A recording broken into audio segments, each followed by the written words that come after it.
Coba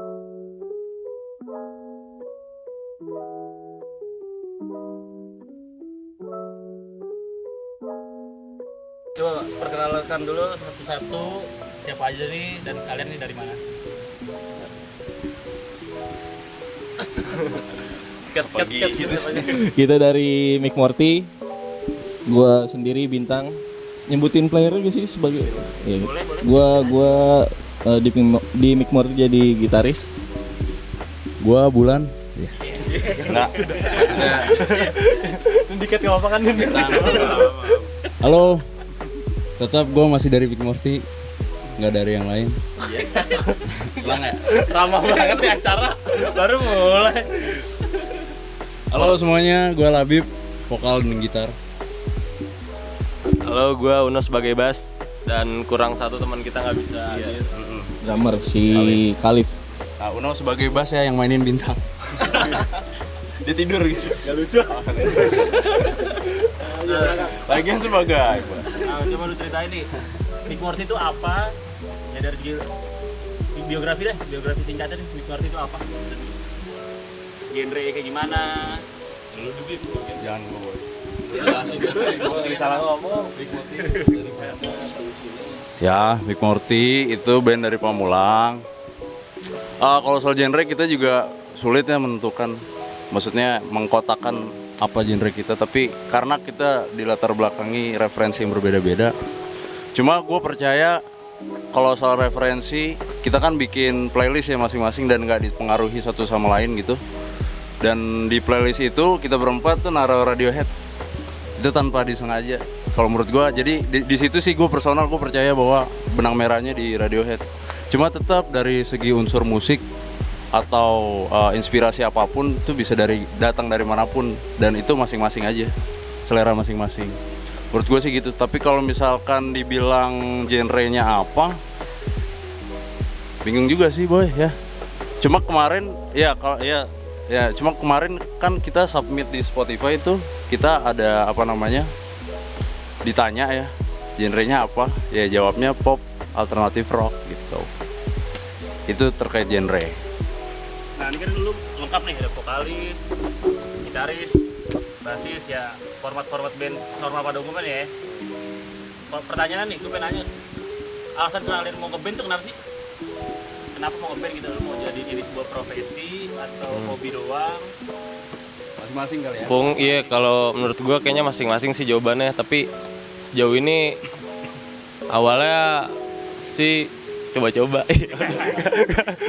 Nggak, mungkin awalnya hobi sih. Cuman kalau emang bukan bisa diseriusin ya, menurut gue kayaknya ya kenapa enggak gitu. Kalau nggak serius, seenggaknya dikerjainnya serius. Jadi biar kelihatan lah ada progresnya dan sebagainya. Untuk hidup dan mati sih anjing. Cuma kan balik lagi ke faktor, ya semua tahu lah, finansial. Jadi kita juga masih belum bisa full time di dalam hal itu untuk menghasilkan sesuatu gitu. Tapi bukan berarti nggak ada materi kita berhenti berkarya, nggak. Kita akan terus bikin karya-karya lagi yang lebih baik lagi lah terus ke depannya. Anjing, gue ngomong apa sih tadi? Kalau bagi gua apa ya, ngeband gitu. Sebenarnya sederhananya ngeband hiburan sih bagi gua dari kehidupan gua yang biasa gitu. Maksudnya kan di sini rata-rata kerja ya, dan gue yakin di pekerjaan tuh kita melakukan sesuatu yang nggak kita inginkan, begitu ya. Ibaratnya atas dasar kontrak atau suruhan atasan gitu, sesuatu yang nggak kita ingin lakukan tapi kita lakukan atas dasar tanggung jawab karena kontrak gitu kan, kontrak kerja. Nah di Mick Morty itu kalau gue personal, gue nggak mau kayak gitu. Gue ibaratnya gue mau lakukan apa yang gue senang ya. Iya, gue mau lakuin apa yang gue senang. Kayak misalkan gue nulis apa yang gue mau gitu, ibaratnya tanpa ada pengaruh dari siapapun, kecuali konteksnya dalam proses kreatif, proses produksi memang itu kan demokratis.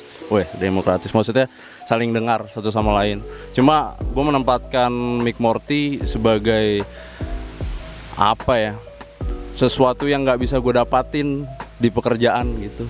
Walaupun bisa maksudnya walaupun nggak menutup kemungkinan akan menjadi pekerjaan inti kita gitu sebagai pemain band atau pemusik dan sebagainya. Cuman yang jelas untuk saat ini sih gue bisa jawab bahwa Mick Morty sebagai pengisi kehidupan kita yang bosan gitu. Paham ya? Sarana untuk bersenang-senang. Betul Bob? Enggak, maksud gue bahasa gue kadang sulit. Enggak, gue juga susah gitu depan kamera lagi. Intinya gitu, betul kata Bob bahwa Mick Morty sebagai sarana kita untuk bersenang-senang. Jadi kita nggak mau ada keterpaksaan lagi seperti halnya kita di pekerjaan gitu. Kita ngelakuin hal yang kita nggak suka. Gue mau, maksudnya percaya bahwa Mick Morty semua orang di sini nih, maksudnya anggota-anggotanya melakukan apa yang mereka suka gitu. Itu sih. Jadi balance di kehidupan. Jadi penyeimbang lu nih. Penyeimbang. Ya, itu kalau dari gua. Cuma nggak tahu kok dari Kalib. Oh nggak ada. Mick Morty sendiri nih udah punya berapa lagu? Kan kemarin belum lama lu ngeluncurin single nih, single Alive. Sekalian tuh lu ceritain deh tentang apa, dari segi lirik, dari segi mood, prosesnya Dari gimana pembuatannya. jumlah lagu dulu tadi ya, jumlah lagu materi sih udah ada 8-an ya, udah ada 8, cuman yang udah di dalam proses tuh baru live kemarin selesai udah, sama ada satu lagi paling mau dirilis, mudah-mudahan sih abis lebaran udah kelar lah, udah bisa rilis lagi. Kalau untuk cerita live Bapak Labib Nambahin sedikit, maksudnya kita punya 8 tapi tingkatan level selesainya gitu udah berbeda-beda presentasinya. Kalau dari live apa ya? Sebenarnya udah juga sih, maksudnya salah juga ya gue ngomong gitu ya. Kalau live itu sebenarnya sederhananya menceritakan tentang bukan ya jadi penilaian orang terhadap apa yang kita percaya untuk lakukan gitu, lebih tepatnya kadang kan ada benar-benar orang yang secara naluri itu hati nuraninya atau jiwa dan raganya melakukan sesuatu yang berbeda nih ketimbang orang-orang. Kayak contoh dalam berpakaian misal, kalau orang emang dari rumah nyamannya keluar pakai celana cutbray, ya kan, kadang kan orang ngapain sih lu pakai celana cutbray nongkrong, atau ngapain sih nongkrong pakai kemeja lah, orang nyamannya pakai itu. Nah, lebih ke hal-hal kayak gitu sih sederhananya. Jadi penilaian orang terhadap apa yang kita percayai. Karena di lirik itu kalau gue bisa simpulin di refnya, bagian refnya itu you have colors on my pole. Itu yang gue maksud, lu atau kalian semua orang gitu punya penilaian. Colors itu bagi gue adalah penilaian ya, punya warna terhadap tiang gua gitu. Ya lu kasih warna terhadap tiang gua. Nah, dari keduanya ada you've the attention I stole gitu. Apapun warna lu yang lu kasih ke gua, mau jeleknya separah apapun gitu warnanya, tetap aja maksudnya sejelek-jeleknya ya, sejelek-jeleknya penilaian lu ke gua tuh tetap aja lu merhatiin gua gitu. Masa gua mencuri perhatian lu, kasarnya gitu. Kadang tuh orang tuh nggak sadar bahwa dia tuh menilai sejelek apapun itu, tapi dia tuh merhatiin loh gitu. Sedangkan mereka hanya bisa menilai, kita tetap berjalan. Makanya kan eroded rocks, a man walks. Ibaratnya batu yang terkikis, manusia berjalan gitu. Di lirik kedua ada apa ya? A landed rock, pen talks gitu kan. Maksudnya batu yang dilontarkan gitu, maksudnya ditimpukin batu. Ya gue tetap aja nulis, kasarnya gitu. Mau orang ngomong apa, tetap aja gue tetap berjalan gitu. Kalaupun jelek buruknya jadi bahan evaluasi masing-masing aja. Kayak gitu sih, lebih ke penilaian orang yang cemooh, cibiran atau apapun itu terkait apa yang kita percaya kita lakukan gitu. Bukan sesuatu yang dia buat-buat, tapi sesuatu yang memang datang dari hati nurani, jiwa dan raga. Kayak gitu sih. Atau contoh lainnya kayak main musik. Kadang main musik nih di mata orang tua kan, ngapain sih main musik? Lu udah umur lu udah segini, udah lu cari kerja, lu nikah, lu punya anak lu sekolahin gitu kan. Kehidupan klise kan kayak gitu kan kalau kita pikir-pikir. Cuma nggak salah juga kalau orang memang punya pilihan seperti itu, kadang bentrok dengan kebutuhan itu nggak salah juga. Tapi yang nggak di garis bawah itu ada beberapa orang yang memang hatinya tuh bener-bener catur banget loh orangnya gitu. Misalkan bener-bener gitar parah gitu. Jadi memang sepenuh hatinya pengen hidup bahagia di situ. Dan tantangannya memang gimana kita melakukan sesuatu yang kita senang tapi menghasilkan cuan. Kan itu tantangannya. Iya. Tapi balik lagi kalau berkarya mah Tetap berkarya mau berkarya aja gitu. Ya, betul. Terus proses pembuatannya lu masih sendiri kemarin atau Enggak. Dibantu orang lain gitu, pihak lain. Enggak sih, enggak ada pihak lain yang terlibat. Kalau khusus live ya, khusus live tuh enggak ada pihak lain terlibat. Kecuali lagu-lagu lain yang nanti akan dirilis itu ada terlibat. Karena ya nanti aja lah itu ceritanya, belum dirilis juga ya boy. Ini aja nih yang live. Kalau live tuh sistemnya prosesnya tuh awalnya dari Bintang. Jadi Bintang ngasih kerangka musik nih, ngelempar ke anak-anak, ke gua, ke Uno gitu, ke Khalif. Nih bre, gue bikin dar, udah jadi tuh sebagai ada darah di ada darah di VN. Persis. Pokoknya gitu, Bintang ngasih, kita respon. Rata-rata tuh kayak gitu sih. Ada orang yang ngasih, kita yang lain respon. A ngasih, yang lain respon. Nah kalau khusus live ini Bintang ngasih nih sudah dalam utuh. Cuma Bintang kayak gitu, dia nggak pernah ngasih tahu, Bib yang ini song, yang ini ref, yang ini udah biar liar aja. Jadi ya, jadi nggak ada terbahas. Mungkin Bintang mau menempatkan, ya kayak gitu lu terserah lu mau ngisi lirik kayak gimana, di mana, dan bagaimana notasi vokalnya gitu. Dan gue merasa senang juga sih, maksudnya. Ya proses yang seperti itu yang sebelumnya gue sama Uno pernah jalanin main musik, nggak ada proses yang kayak gitu. Jadi yang lain tuh nimpalin ngasih respon, kayak gua nulis liriknya dan notasi vokalnya. Nah kalau aransemen ya masing-masing, kayak Uno pun porsinya Uno sendiri, nggak ada yang kotak-atik. Kayak pegangan gitar gue pun untungnya ya, walaupun gue sebenarnya pusing juga ya mikirin gitarnya mau gimana ya, isian gitar gue pusing juga. Cuma ya sejauh ini teman-teman nggak ada yang komplain, jadi ya berarti kan setuju kan. Ya gitu aja sih. Kayak Khalif pun juga punya caranya sendiri kan yang dia masukin dalam ketukan drums gitu. Jadi kalau dari segi aransemen semuanya berkontribusi sih. Paling kalau dari pembuatan lagu ya dari Bintang dan gue isi lirik dan ada vokal gitu. Kalau estimasi waktu dari proses pembuatan live dari nol sampai akhirnya rilis itu berapa lama? live ya, live doang. Live berapa lama ya? Ya sebenarnya kalau Lumayan lama ditarik mundur kalau kan dari Bintang ngasihnya nih. yang mau rilis Gua- kan sebenarnya bukan iya, jadi sebenarnya dari awal mulai ngeband tuh harusnya bukan itu kali ya yang pertama dirilis. Terus kebetulan udah sempet 3-4 lagu ternyata live gitu yang terpilih. Live kayaknya ditulis tahun kemarin 2020 paling terakhir juga. Tahun 2020 bulan September kali Bu ya. Kalau gue nggak salah kayak September ke Maret akhirnya rilis. Berapa lama tuh? 5 bulan lah. Enggak, lebih dong. Desember 8 7 bulan. gue ketahuan begonya. Coba hitung. September, Oktober, November, Desember, Januari, Februari, Maret, 7 bulanan lah kurang lebih sampai akhirnya rilis. 7 bulan berarti. Puas tapi Apa?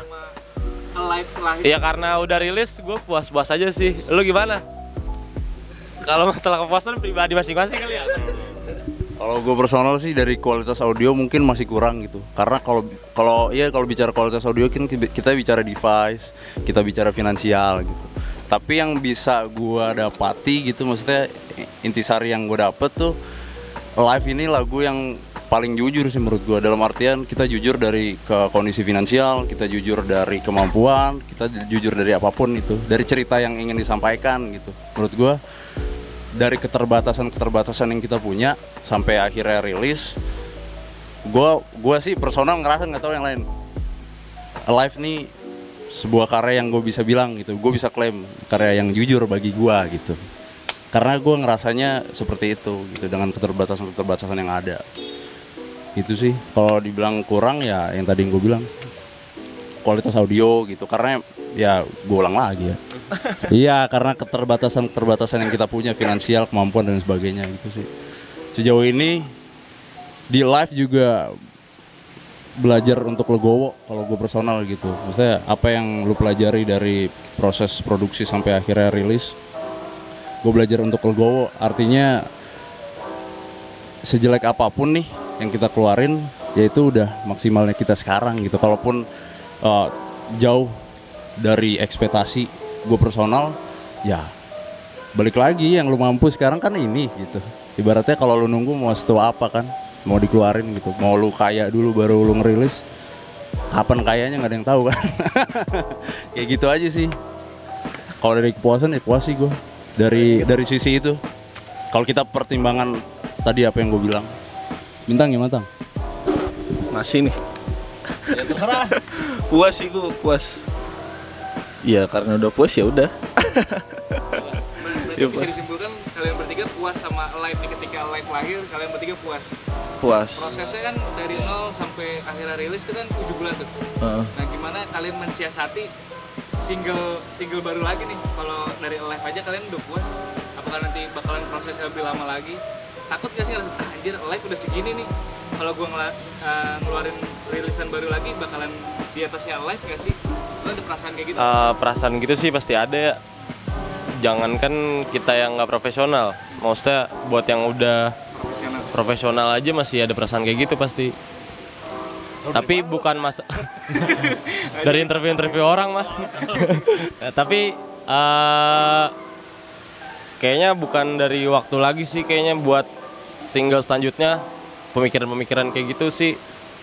Ya dari awal mulai nulis sampai rilis yang pertama, terus ntar mau single selanjutnya kan banyak pertimbangan sih. Kayak mungkin kita juga belajar kan audio, ketemu banyak orang, itu mungkin bisa jadi apa ya, yang maksimalin karya selanjutnya sih ya. Lebih ke gimana ya jelasinnya ya. Kalau gue nanya gini, ada patokan waktu nggak? Kalau gue lebih ke kayaknya kalau itu enggak sih, kalau waktu. Walaupun jedanya nanti setahun baru lu bisa rilis kedua nggak masalah. Yang penting karya lu. Gue sih nggak masalah, lu gimana? Nggak masalah sih, kayak waktu bukan pertimbangan yang ini sih paling. Iya, bukan pertimbangan utama sih, paling itu sih. Soalnya kalau berkarya juga nggak bisa dibejek. Dari jangka waktu lu 3 hari harus buat satu lagu nih. Nggak bisa kalau misal di press gitu terus kan anduk yang udah kering terus lu press lagi nggak keluar airnya. Iya. Udah dibasahin dulu. Iya, kudu basahin lagi Udah dulu. pakai kayak filosofi gitu. dulu ya. Terus kalau misal tadi ekspektasi orang bakal nerima apa enggak ya? Gue sih kalau misal secara pribadi ya, jujur orang mau dengerin mau enggak, ya udah. Secara gue dalam proses pembuatan lagunya itu kayak bahagianya tuh pas pembuatan prosesnya itu, kayak rekamannya segala macam. Jadi ketika nanti orang feedbacknya ke lagu yang Mikmut itu kayak gimana sih, kayak ya udahlah, yang penting gue udah jujur berkarya gitu. Ini hasil karya gue, lu mau suka mau enggak, ya udah, kalau suka ya alhamdulillah, kalau enggak ya udah nggak apa-apa. Ya balik lagi ke perkataan Labib berarti ya.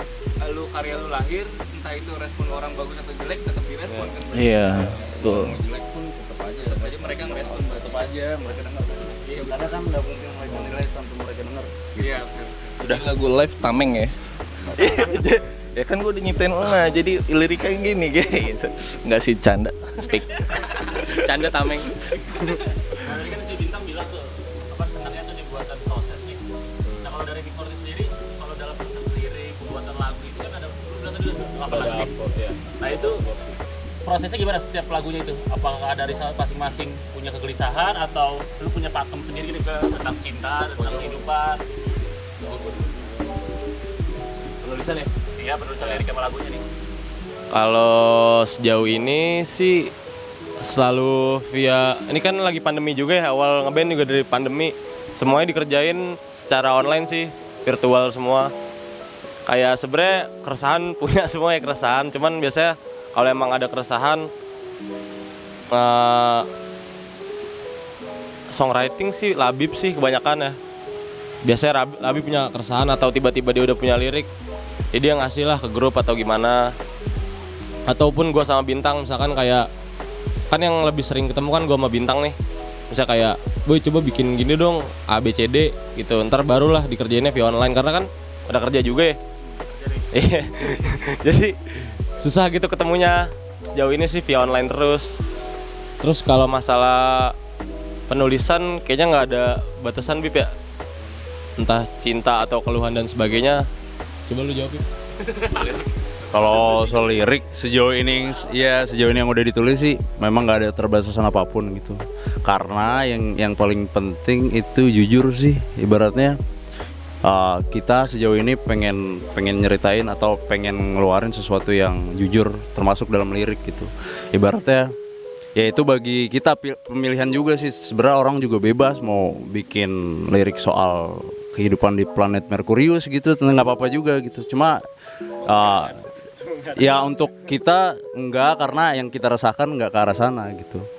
Ibarat Dari segi lirik kan musisi-musisi sekarang tuh lagi banyak nih yang puitis atau pakai bahasa baku nih. Kalau lu gimana?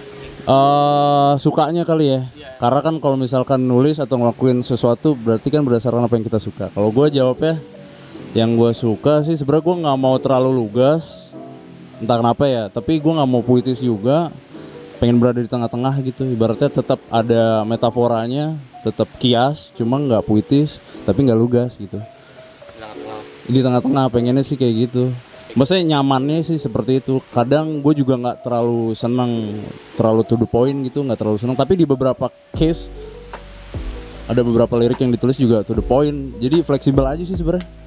Tapi lu ngerasa Labib nih sebagai penulis gitu, Boy. anjing, lu ngerasa lirik lu tuh gloomy nggak? Wah kalau itu kan penilaian ya, gue nggak tahu Nah lagi. itu kan gue menilai seperti Iya itu. kalau lu Nah, menilai gitu. Lu merasa seperti itu atau nggak? Ya Kira gua gelap, rada suram. mungkin kalau karena kan dasarnya tuh berawal dari kayak gini, kayak misalkan nggak deh keseluruhan aja deh, gue secara umum aja gue bicara lirik-lirik yang dibuat itu rata-rata berdasarkan pandangan gitu, kayak perspektif personal terkait apa yang terjadi di lingkungan sekitar. Ataupun juga kayak ada satu lagu Bintang resah gitu cerita ke gue, Bib bikin soal kayak gini. Nah, gue pun nggak akan bikin kalau gue nggak ngerasain gitu ibaratnya. Mungkin itu filter dari gue ibaratnya. Jadi ya gue balik lagi ke yang tadi awal gitu. Gue nggak mau bikin sesuatu yang gue nggak merasakan gitu. Nah, kalau pada akhirnya Bintang Uno cerita ke gue dan gue buat itu artinya, maksudnya artinya berarti gue merasakan apa yang mereka rasakan gitu. Karena sejauh ini sih kayak misal gue ambil satu contoh, tapi udah gue jawab kemarin ya, nggak apa ya, nggak apa. Apa live aja ya, kita bicara live ya? Nggak usah deh, tadi udah bicara live. Tapi ini bisa di-cut kan? Ya udah. Tapi banyak loh revisinya. Enggak. Gue lagi mikir sih kalau soal lirik secara umumnya. Ini editing bareng Labib kan? Ikut aja boleh. Enggak. Gue pernah nulis soal ini, apa namanya? Gue pernah nulis soal perilaku orang. Gue kan pengendara motor ya. Misalnya setiap hari gue naik motor gitu, gue sering ketemu orang papasan tuh saling buru-buru satu sama lain gitu kan. Mau saya dalam keadaan buru-buru gitu, entah yang satu mau ke kampus, satu mau kerja, mau apa gitu, buru-buru. Nah, keduanya nggak ada yang mau ngalah tuh. Gue sering ngelihat kayak gitu tuh. Padahal dan ujungnya berantem, bener-bener sampai berantem, sampai minggir gitu. Toh yang tadinya awalnya buru-buru jadi malah jadi tersita waktunya untuk berantem kan. Jadinya lucu juga karena emosi kan. Maksud gua, kenapa sih orang nggak mempersilahkan orang lain terlebih dahulu hanya sebentar gitu, kayak cuma 1-5 detik atau hingga sampai semenit, mempersilahkan orang untuk jalan, nggak akan menghilangkan jalan lo, kok jalan lo tetap ada gitu. Dan gua ngerasa juga karena gue juga sempat ngelakuin ibaratnya gimana ya, kalau misalkan gue mempersilahkan orang nih, gue sempet tuh jalan, awalnya gue juga emang buru-buru, tapi gue keinget, oh ya gue pernah ngebahas soal ini, gue pengen ngelakuin gitu, kayak ngejajal aja. Ketika gue berhenti nih, Iya, maksudnya eksperimen, sosial eksperimen. Apa sih bahasanya nggak tau lah. Pokoknya kayak gitu. Gue papasan sama orang, sama-sama buru-buru. Dia di pertigaan gitu kan, di pertigaan gitu. Terus gue berhenti sengaja. Gue mempersilahkan dia jalan. Awalnya kayak gue sedikit kesal juga sih, emang manusiawi. Kadang kan kita buru-buru dikejar deadline dan sebagainya gitu kan. Cuma ketika kita mempersilahkan orang lain nih, gue mempersilahkan dia jalan nih. Tau nggak responnya dia apa? Mas, tuh senyum gitu kan. Mas senyum. Nah, hal-hal kayak gini tuh indah tau, maksud gue. Ketimbang lu ngerem sebentar, lu mempersilahkan orang lain sebentar, ya, terus lu dapet respon yang nggak buruk juga gitu, nggak yang udah dikasih jalan goblok lu, kan nggak gitu. Nggak gitu kan, maksudnya pasti responnya baik. Makanya itu yang gua selalu percaya bahwa sesuatu yang kita kasih baik itu kita akan mendapatkan lebih baik daripada yang kita beri. Saya kayak gitulah pokoknya. Itu terserah teman-teman mau menyimpulkan seperti apa. Gue nggak bisa mengkotakkan juga, misalkan lirik lu, tema lu apa, nggak tahu juga gitu, gue nggak bisa jawab. Tapi kalau misalkan disuruh cerita ya yang gue buat sih seputar hal-hal kayak gitu. Berarti lirik yang lu buat itu tergantung sama fenomena yang lagi lu alami. Iya. Ya. Kayak sesuatu yang gue nggak bisa ceritain gitu di tempat lain. Ya, ada media musik, ya udah, kenapa nggak di musik aja gitu. Berarti suatu waktu ketika lu lagi ngerasain senang gitu, misalkan jatuh cinta. Bisa. Ada aja kemungkinan, kalaupun memang gue lagi arahnya ke sana, gue akan tulis gitu. Nggak yang menutup, nggak membatasi. Kalau Mick Murti nggak cinta-cintaan ya nggak juga. Kalau memang guanya lagi jatuh cintanya parah atau apa gitu, memang relate atau sesuatu yang bisa atau sesuatu yang resah dalam konteks cinta gitu, gua akan tulis gitu. Cuma kalau misalkan sejauh ini ya sampai sekarang pun gua nggak punya keresahan apa-apa soal cinta, jadi ya buat apa gua nulis sesuatu yang nggak gua resahkan atau sesuatu yang nggak pengen gua tulis gitu. Yang lagi pengen gua tulis ya hal-hal yang berbau kayak gitu sih. Yang menurut gua penting, hal-hal kecil tapi kadang dilewatin sama banyak orang. Kayak gitu, Bob. Bisa menjawab tidak atau tidak? Terjawab ya. Tapi jangka pendek yang proyek yang ke depan nih, depan mata nih, yang lagi dikerjain di Murti ini apa? Mau rilis lagu lagi kah atau ngapain? Kita punya plan di perilisan single lagi sih. Di tahun ini lah, gue nggak bisa ngejanjiin kapannya. Tapi mulai dikerjainnya kayaknya habis Lebaran udah bisa mulai dikerjain. Dan mudah-mudahan sih tahun ini bisa rilis single baru. Kalau album, insya Allah secepatnya lah setelah single kedua itu. Ya. Iya nggak? Ya. Tapi kan meskipun mulai dengan ya nothing tulus atau karya aja, tapi kan lu pengen lah punya mimpi yang di band inilah lu ada harapan gitu besar. Lu besarnya apa sih, kan mimpi juga setinggi langit nih. Mimpi ya? Mimpi buat bandnya nih apa sih? Ya. Masing-masing tuh boleh, Masing-masing aja ya. Atau dari si bandnya sendiri nih mau ke arah mana nih?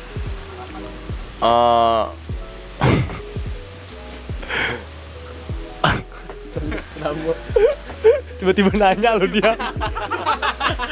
Emang acara bebas ini. Mimpi masing-masing kali ya. Kalau gue bingung kalau ngebahas mimpi, nggak ada batasannya sih menurut gue. Tapi gue kayaknya bisa Mick Murti nggak main di Jabodetabek aja kali ya. Gue pengen sih nyobain main di luar kota, main panggung ke panggung, sama punya rilisan fisik lah. Album sih gue pengen punya album sebelum gue nggak ada di dunia ini. Oh, ini dulu. Kesini dulu, baru kesini. Bosen kalau gini dulu mah. Apa ya? Mungkin Uno tuh sering nyeletuk sebenarnya. Ya nanti kita main di Bali.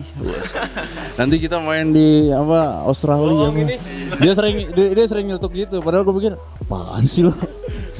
Baru single pertama ya. Panggung juga belum banyak. Baru 1 malah sejauh ini video ini dibuat. Apa ya? Cukup mewakili sih Uno bilang tadi bahwa kita mau ada perilisan album. Kita juga sebenarnya kalau gue personal gue pengen mengemas visualnya tuh lebih baik lagi. Itu kan salah satu mimpi ya. Bisa mengemas visualnya tuh lebih baik lagi. Kayak memanage secara tim gitu lebih baik lagi juga. Terus dari segi keluangan waktu, karena sejauh ini kalau gue personal yang jadi masalah bagi gue adalah waktu yang kurang luang gitu untuk bareng-bareng gitu. Walaupun selama ini masih bisa diakalin sih. Itu kan salah satu mimpi juga kan. Gue punya mimpi pengen jadi full timer gitu. Jadi udah nggak bergantung bekerja di tempat lain. Pengennya sih menghasilkan juga, walaupun terkait menghasilkan atau enggak, terkait orang suka apa enggak itu kan udah beda urusan kan. Emang pada dasarnya kita memang pengen berkarya jujur aja.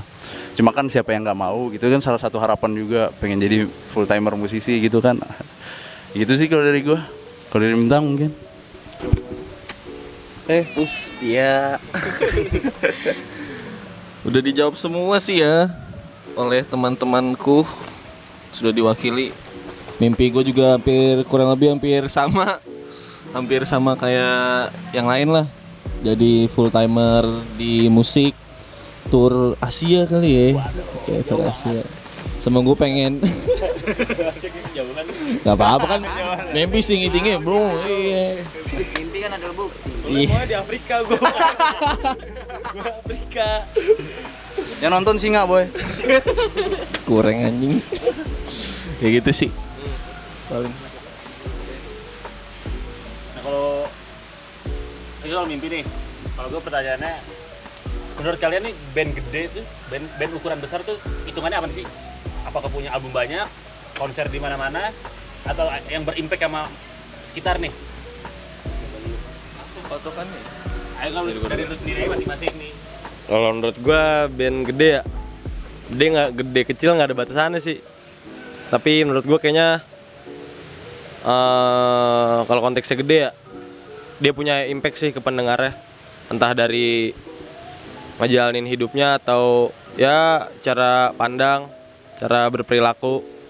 Biasanya kan menurut gua sih kayak gitu sih, lirik dan musik bisa ya ngasih impact lah ke pendengarnya.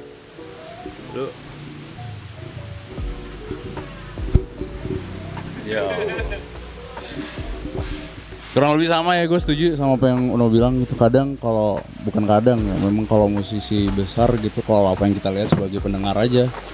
Kalau gue memposisikan diri gue sebagai pendengar gitu. Kayak gue ngedengerin musisi-musisi gede gitu. Wah, minimal ya. Gue dengerin misalkan gue dengerin Radiohead. Nonton Radiohead di YouTube gitu. Walaupun sebenarnya pengen nonton langsung, tapi kayaknya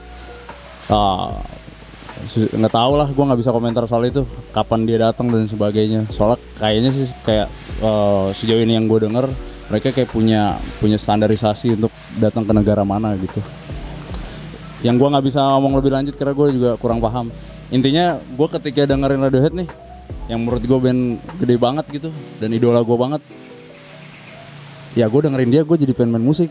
Nah itu yang mungkin disebut contoh sederhana yang tadi Uno bilang gitu, membawa impact kepada orang lain. Jadi gue setuju sama apa yang Uno bilang gitu. Kalau pertanyaan dari gue nih, dari Bintang ya, mungkin Bintang lagi megang mic nih.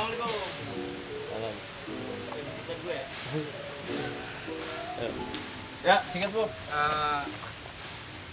Ketika nanti Mick Morty besar nih, menurut lu pribadi, apa yang bisa bikin Mick Morty besar nantinya? Entah itu misalkan karena misalkan Mick Morty harus jujur sama musiknya sehingga musiknya itu ngedongkrak supaya Mick Morty jadi besar, atau ada aspek apa gitu yang bikin Mick Morty bisa besar nih karena ini gitu. Gak ada formulanya untuk ke situ sih. Gue secara pribadi gue juga mikir kayak formulanya apa segala macem. Kita ngelakuin juga kayak misal sama lah kayak buka usaha, branding segala macam, marketing. Cuman untuk kita tahu kita ngelakuin ini nanti Mick Morty bakal jadi gede nih, itu gue juga nggak tahu sih. Gue lebih, kalau gue secara pribadi lebih kayak ke gimana bilang ya, kayak ya kecelakaan aja bisa jadi Mick Morty bisa jadi gede tuh karena ya faktor kecelakaan aja gitu. Jadi iya rezeki lah bisa dibilang kayak gitu. Jadi nggak ada formula tertentu yang harus gini kayaknya. Iya, gue juga bingung, lebih ke nggak tahu sih sebenarnya. Tapi balik lagi kalau soal itu ya ini kan kita ngeband kan bicara soal musik. Ya kita juga harus berusaha untuk ngebuat musik tuh yang enak, yang bisa tadi impactnya Berimpact lah. berimpact ke orang tuh gimana gitu. Jadi nggak di dalam berkarya juga kitanya nggak egois gitu untuk ya nyiptain karya yang maksud balik lagi ke tadi impactnya tuh baik ke orang banyak kayak gitu sih. Nambahin dikit. Paling kalau gue lebih concern ke hal-hal yang apa sih yang bisa kita perbaiki gitu. Sejauh ini yang masih kekurangan-kekurangan yang kita punya. Karena menurut gue itu sebagai salah satu faktor. Kadang kalau kita punya karya bagus tapi tidak dikemas dengan baik gitu kan kurang juga. Atau enggak dari segi pasca produksi, branding, distribusi dan lain sebagainya gitu. Itu gue rasa masih salah satu faktor yang kita kurang. Karena memang sejauh ini kita toh pure cuma berempat gitu. Nggak ada manajemen, belum ada manajemen. Mungkin itu salah satu yang ya perlulah, kita perlu orang lain. Mick Morty itu nggak bisa sendiri, nggak bisa cuma berempat, kita butuh orang lain untuk apa namanya, untuk andil di dalam persoalan pasca produksi dan lain sebagainya gitu, karena itu penting dalam sebuah band juga ya. Ada kapasitas Ya, sendiri ya kayak ya secara personal ya udah kita pengennya sih kalau gue personal ya salah satu mimpi juga fokus ke musiknya aja gitu. Sedangkan ya kita nggak bisa paksakan untuk semuanya kita yang urus pasca produksi dan sebagainya. Karena memang kita butuh orang lain pada dasarnya. Gue percaya itu. Mick Morty itu butuh orang lain untuk bukan gue bicara besar, untuk melangkah ke jalan yang selanjutnya gitu. Butuh sih, butuh orang lain. Itu sih kalau saling berkesinambungan. Jadi memang nggak bisa sendiri juga, nggak bisa toh cuma berempat kita bakal kayak gimana itu sesuatu yang bisa dibilang mustahil juga tanpa bantuan orang lain kan. Itu sih kalau jawaban gue.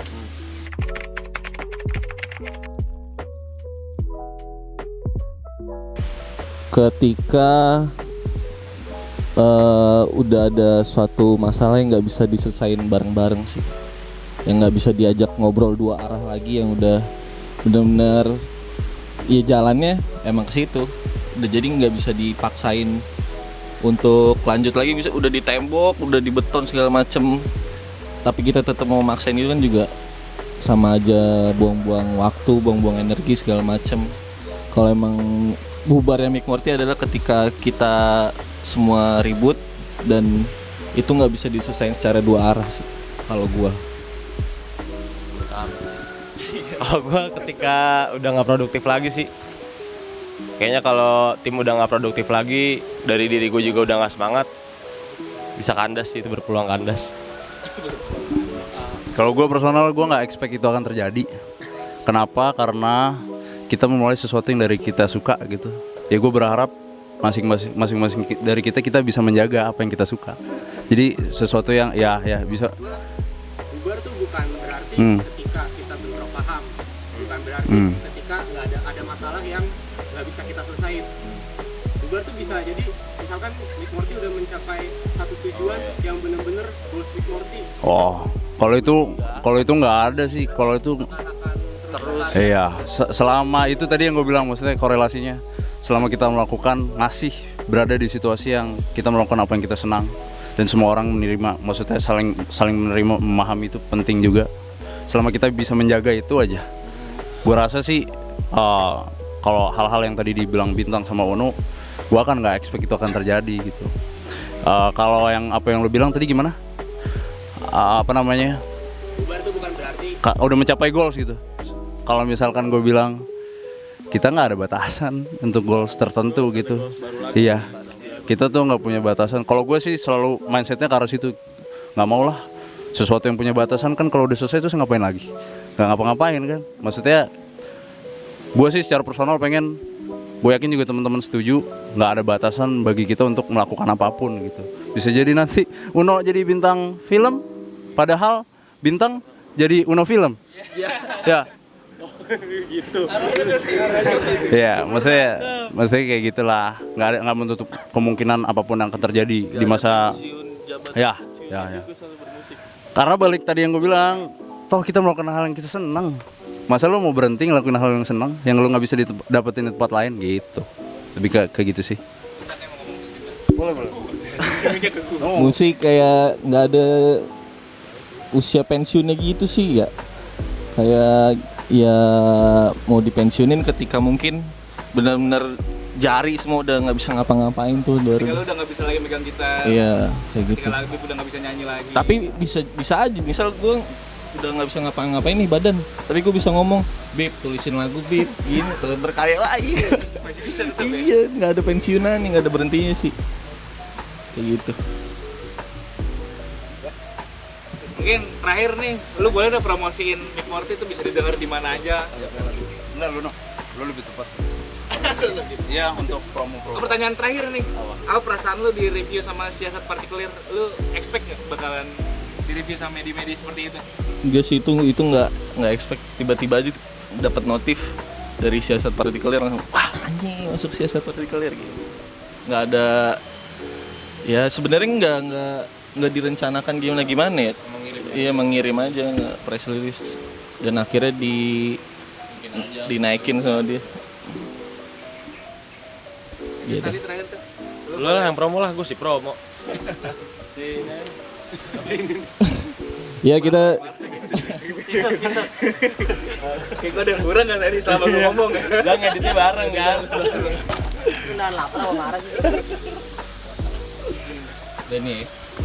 Ya kita dari Mick Morty, bisa di follow IG Mick Morty, MICKMORTHY.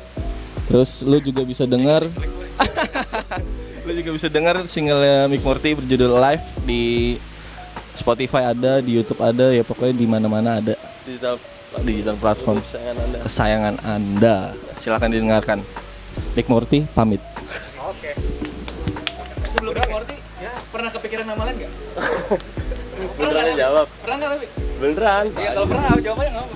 Bib, lu beneran nanya? Pernah nanya selain Sebelum Mick Morty, lu ya lebih Kalau gue pernah kepikiran ini, gue pernah nonton film gitu, judulnya apa ya? Midway. Midway. Ya, tahu nggak lu yang zaman perang tuh? Pokoknya gue lupa lah. Filmnya pun gue udah lupa alurnya, cuma menurut gue pada saat itu gue masih yang masih gue inget, ini film keren banget gitu doang. Terus dia kan ya itu sih apa ya, bingung juga gue. Maksudnya tadinya gue pengen ngusulin tuh Midway aja bre gitu, karena kan jalan tengah gitu dari nama film, atau enggak ada midnya lah gitu. Cuma nyambung ke Uno nih soal mid udah tadi kan mid. Oh, gue midnya bukan mid tengah, mid ketemu. Kalau lu midnya Mid ketemu. ya udah lanjut. Tadi kan ada Midway nih sebelum Kalau Mick gua Morty. Iya. kalau Uno Midway. Sebelumnya gue namain apa ya? Gue lupa juga lagi. Oh, gue ngambil dari kartun kan, Rick and Morty. Awalnya gue pengen random aja. Labib juga pernah bilang bikin nih nama band yang random aja gitu. Iya, maksudnya dua kata. Iyalah, random aja nama mah. Doa belakangan berarti ya. Terus akhirnya Labib bilang Midway ya waktu itu. Terus akhirnya gue midnya kayak jangan mid tengah deh, mid ketemu. Terus gue ngambil dari kartun Rick Morty. Gue ambilnya waktu itu mid Morty, jadi random aja ketemu Morty aja gitu. Terus direvisi akhirnya Mick Morty. Udah sih gitu dong. Nggak ada nama-nama aneh. Nggak ada filosofi yang panjang. Iya. Kalian cari tahu sendiri lah. Udah sih cukup. Udah kan?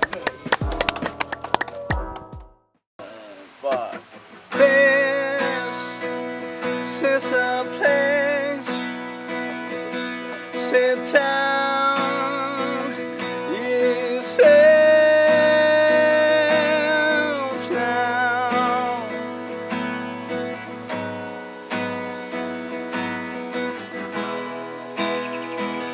You've been stuck in a lift. We've been trying to reach it all.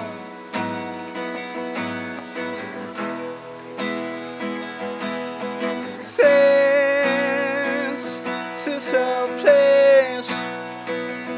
It won't hurt our feelings.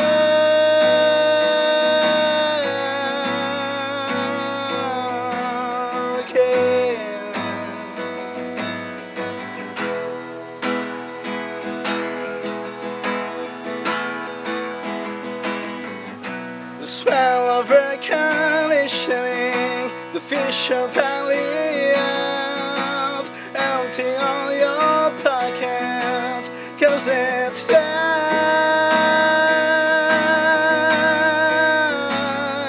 to come home.